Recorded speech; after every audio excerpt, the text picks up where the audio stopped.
ये हमारे सामने एक क्वेश्चन है जो नीट 2016 में रोटेशन वाले चैप्टर से पूछा गया है। तो इस क्वेश्चन में क्या है, a light rod of length L has two masses m1 and m2 attached to it its two end the moment of inertia of the system about an axis perpendicular to the rod and passing through centre of mass. तो ये हमारे पास में एक light road है जिसकी length L है, मास m1 यहाँ पे है, m2 यहाँ पे है। अब देखो हमें यहाँ पे सेंटर ऑफ मास की पोजीशन नहीं पता, तो हम लोग मान लेते हैं कि सेंटर ऑफ मास यहाँ पे कहीं पे सेंटर ऑफ मास है एंड इस सेंटर ऑफ मास से एक एक्सिस पास कर रही है। इस एक्सिस के अबाउट हमें मोमेंट ऑफ इनर्शिया बताना है। तो हम लोग मान लेते हैं कि ये एक्सिस जो यहाँ से पास कर रही है सेंटर ऑफ मास से, इस सेंटर ऑफ मास से m1 की जो डिस्टेंस है उस वाले डिस्टेंस को मैं r1 मान लेता हूं एंड इस वाले डिस्टेंस को m2 से डिस्टेंस कितनी मान लेता हूं, r2।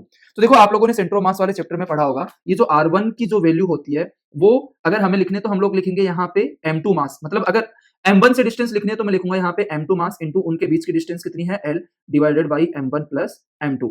एंड अगर मुझे r2 लिखना है, मतलब ये वाली डिस्टेंस लिखनी है, तो मैं इसके सामने वाला मास कितना है m1 इंटू इन दोनों के बीच की डिस्टेंस कितनी है l डिवाइडेड बाई यहाँ पे कितना आ जाएगा m1 प्लस m2।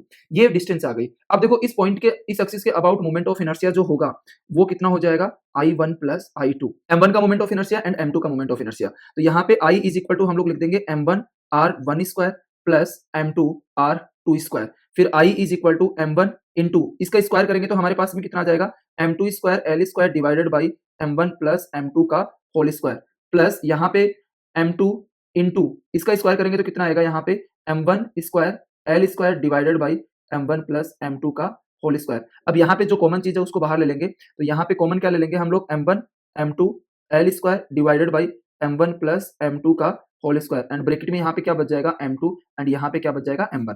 तो यहाँ पे देखो हमारे पास में क्या है m1 plus m2 whole square है, तो ये यहाँ पे एक पावर कैंसिल हो जाएगी एंड सिंपली हमारे पास में जो फाइनल आंसर आएगा वो कुछ आ जाएगा m1 m2 divided by m1 plus m2 into L square. ये हमारा फाइनल आंसर हो जाएगा यहाँ पे एंड आप लोग देख सकते हैं कि कौन सा ऑप्शन सही हो जाएगा। यहाँ पे फर्स्ट ऑप्शन जो है वो सही हो जाएगा।